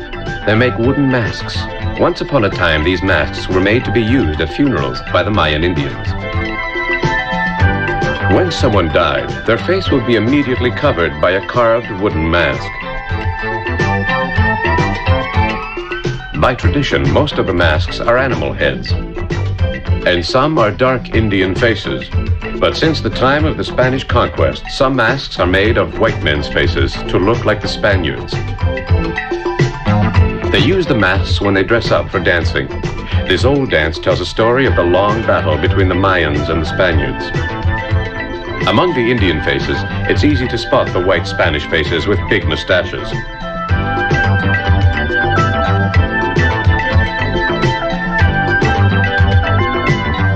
The rhythm of the marimbas is supposed to sound like the noise of battle.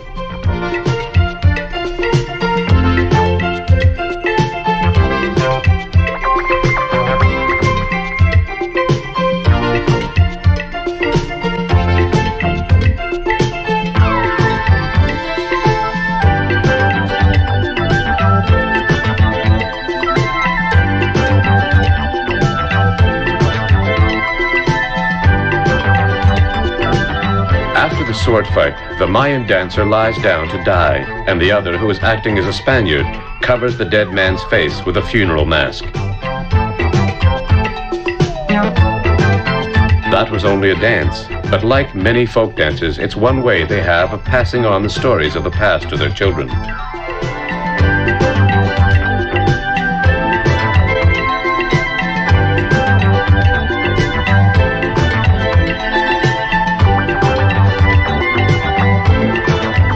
Goodbye. Till next time. This large round stone is an Aztec star calendar. At the center, it has the symbol of the sun. It was found in Mexico, near Mexico City. Mexico City is a huge modern capital. Some people say it's the largest city in the world, with more than 14 million inhabitants. But at the time when the Mayas were building their great cities and temples in the jungles of southern Mexico, various small Indian tribes wandered through the plains that surround Mexico City, searching for a good place to settle.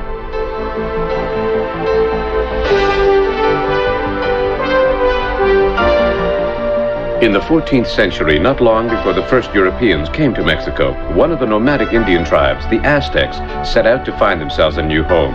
Go and find a cactus growing on a rock, a wise man told them. Where you find an eagle eating a snake, that's where you must build your city. The eagle and snake are still remembered in the coat of arms of Mexico City today.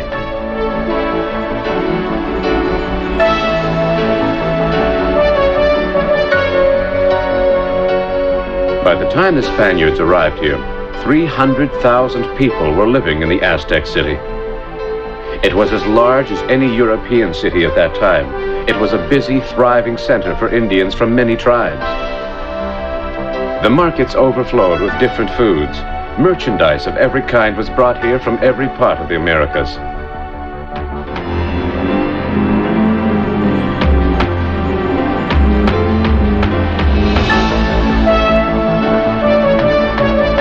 The Spaniards were astonished when they first saw the beauty of this Indian city. It had been built on a lake and was surrounded by freshwater lagoons. Despite the desperate battles fought by the last of the Aztec kings to save his city, Cortez, one of the Spanish conquistadors, defeated him, leveled the entire place, and slaughtered the people. All traces of one of the most beautiful and prosperous cities in the world was lost forever. Its lagoons were filled in. The people turned into slaves.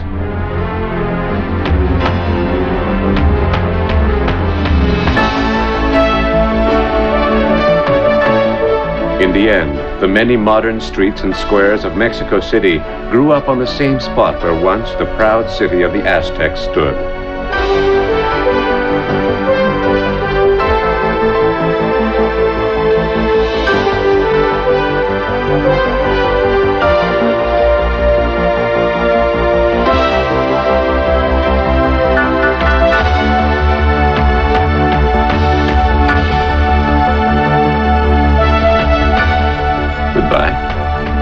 Till next time. In the heart of Mexico City, among the elegant European-style avenues and squares, there is this pretty golden statue, a monument built in honor to the various peoples who make up this large country with its long history.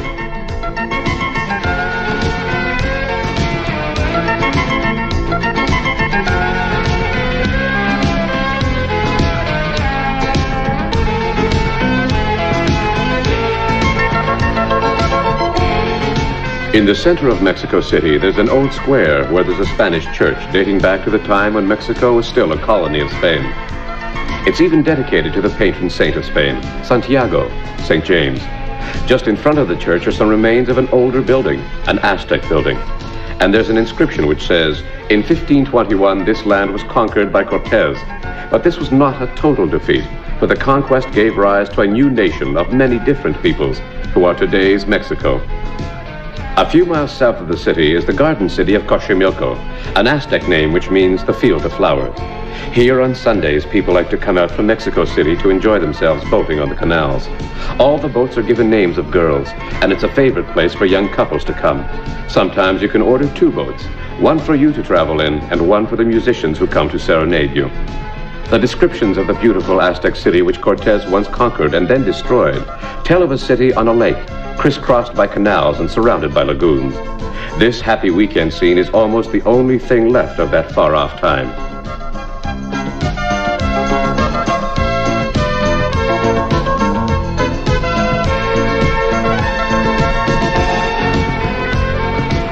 This is a rare reminder of an Indian way of life that existed here long before the Europeans came to Mexico.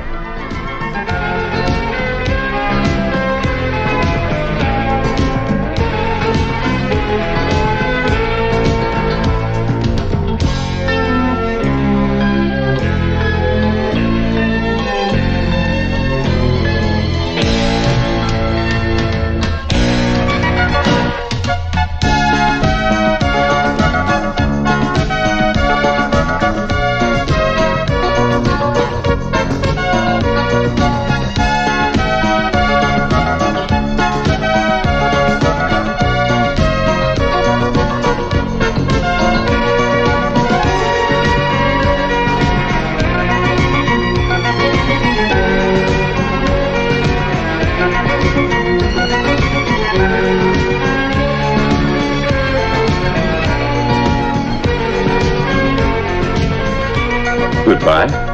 Till next time. 3,000 years ago, before the Mayas built their temples and long before the Aztecs built the pyramids, a mysterious people lived in Mexico called the Olmecs. Until about 100 years ago, no one knew anything about them. Even now, very little is known about their history or what happened to them, except that they seem to have suddenly disappeared just before the Aztecs came to power. Perhaps, as with other tribes, the Aztecs took over the ancient Olmec gods. They both seem to have worshipped the sun. The most important Aztec religious ceremony was the sacrificing of young victims in honor of the sun god. They felt that by doing this, they gave the sun the new energy it needed.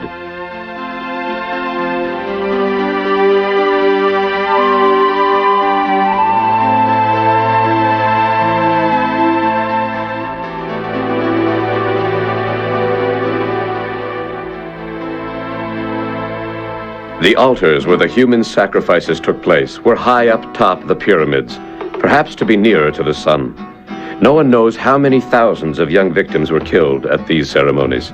It's said the fierce Aztec warriors took prisoners of war so that they could be sacrificed on the altar of the sun god. The court in front of the pyramids was built for dancing, a parade ground for the victory dances of the Aztec warriors.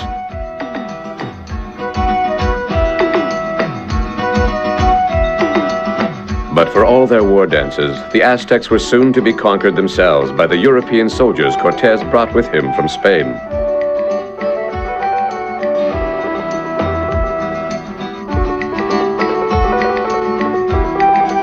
Though the royal city of the Aztecs was entirely destroyed by Cortés, the Aztec temples and pyramids remain almost untouched just outside Mexico City. The Spaniards never went near them. You can walk about among the pyramids with their eerie memories of the days of humans being sacrificed by Aztec priests. Some people say the spirit of the old gods still visit this place, or is it haunted by the ghosts of those young victims so needlessly killed?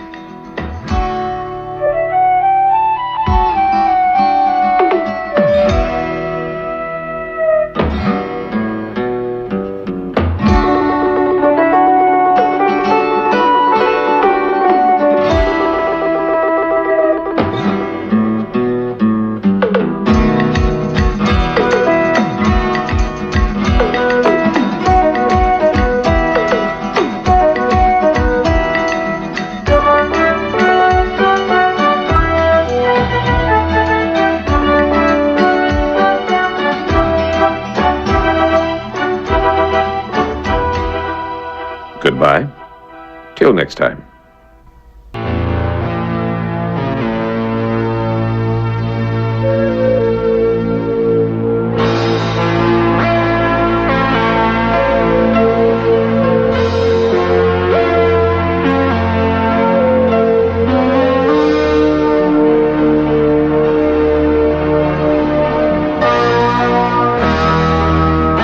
When Cortés, the great Spanish conqueror, first came to the Americas, he took prisoners from the Mayas, and among them he found a young girl who came from the Aztec tribes.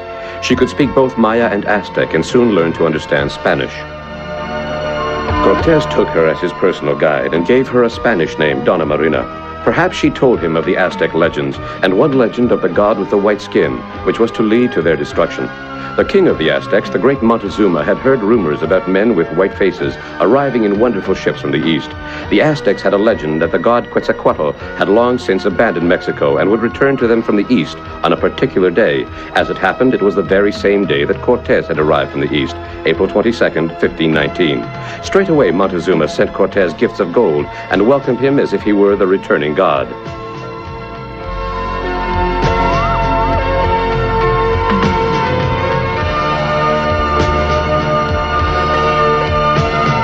So Cortés and his army, who had expected to fight to subdue Mexico, were welcomed by the Aztecs and found no gates closed to them as they marched through the cities of southern Mexico.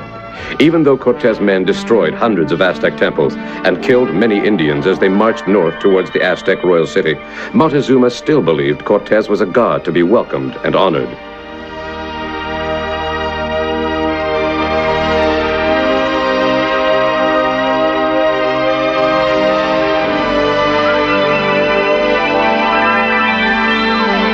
At last, while Montezuma and his warriors were feasting with Spaniards, Cortés suddenly turned on them and made them all his prisoners. From that moment, the total conquest of Mexico was only a matter of time.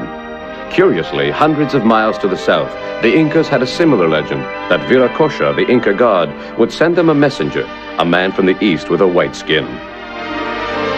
So the Incas set out to welcome the invading Spaniards. But the Spaniards took the Inca gold and killed the Incas and destroyed their cities.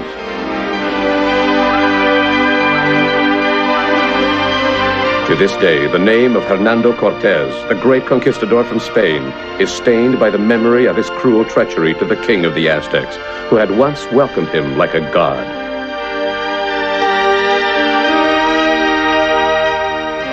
Goodbye. Till next time. When Columbus set off from Spain to cross an unknown ocean, he had intended to find a safe sea route to bring back valuable spices from Asia. As it turned out, of course, he discovered America and the New World instead.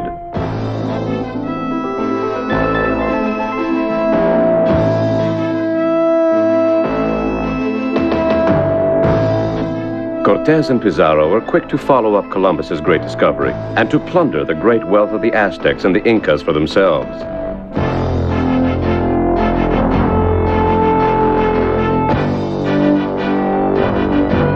When news came back to Europe that fortunes could be made overnight in the New World, hordes of unscrupulous adventurers set out from Spain, eager for gold. But not everyone came for gold. Some people came from Spain to these new lands to convert the pagan Indians to Christianity, whether they wanted to be converted or not.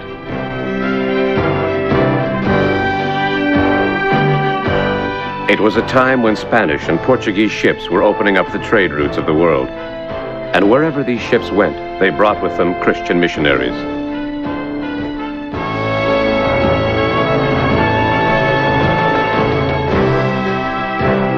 They traveled to India and China to trade, and even caught sight of the faraway island of Japan. But there, no European was ever permitted to land.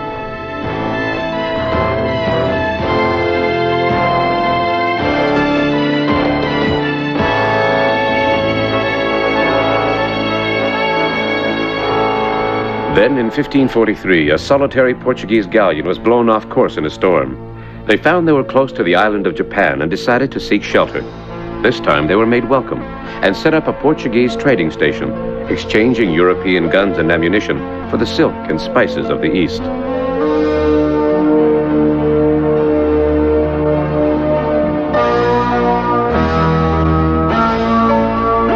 A few years later, Francis Xavier and his fellow Jesuit priests arrived in Japan to try to convert the emperor and his nobles.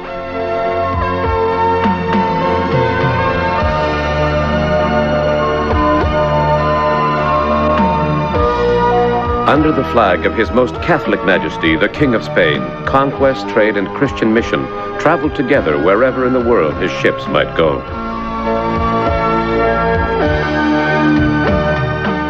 But by the end of the century, the sea power of Spain and Portugal was already in decline, and the merchant ships of England, France, and Holland were to follow where they had led. Goodbye. Till next time.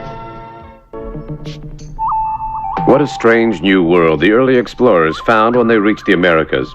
When Charles Darwin arrived on the Galapagos Islands 150 years ago, he was amazed when he realized that even the animals and birds that lived there were essentially different from any he'd found elsewhere.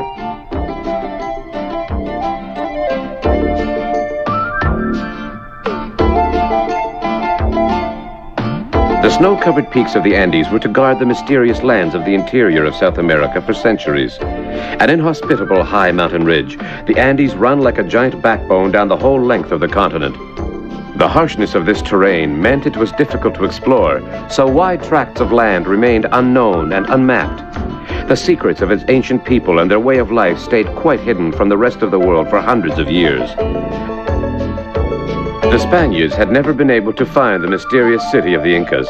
It wasn't until this century that a young American, Hiram Bingham, discovered the vast ruins of Machu Picchu. That royal city built by the Incas with its temple to the sun god. After the astonishing discovery of this lost city of the Incas, many explorers came to South America to try to discover more. One of them, Colonel Percy Fawcett, an Englishman, had found an old map of Brazil, and on it was marked the site of another lost city, Amazonia, somewhere close. Fawcett spent some months living in the interior of Brazil, making inquiries among the Indians in the mountain villages, and getting his expedition ready.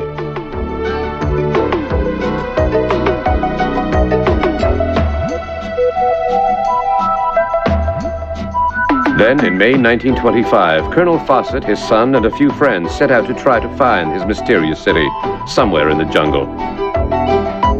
And then, quite simply, he vanished. He had sent one last letter home.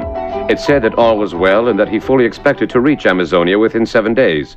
It was somewhere near a waterfall. After that, nothing more was heard from Percy Fawcett.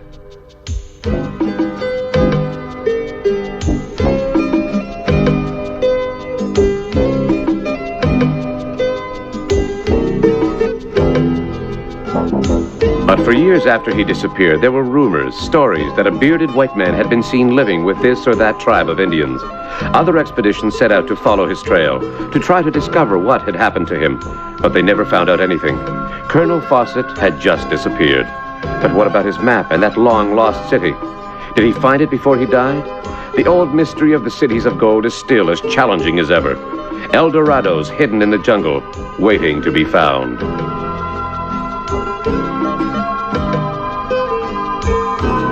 Goodbye.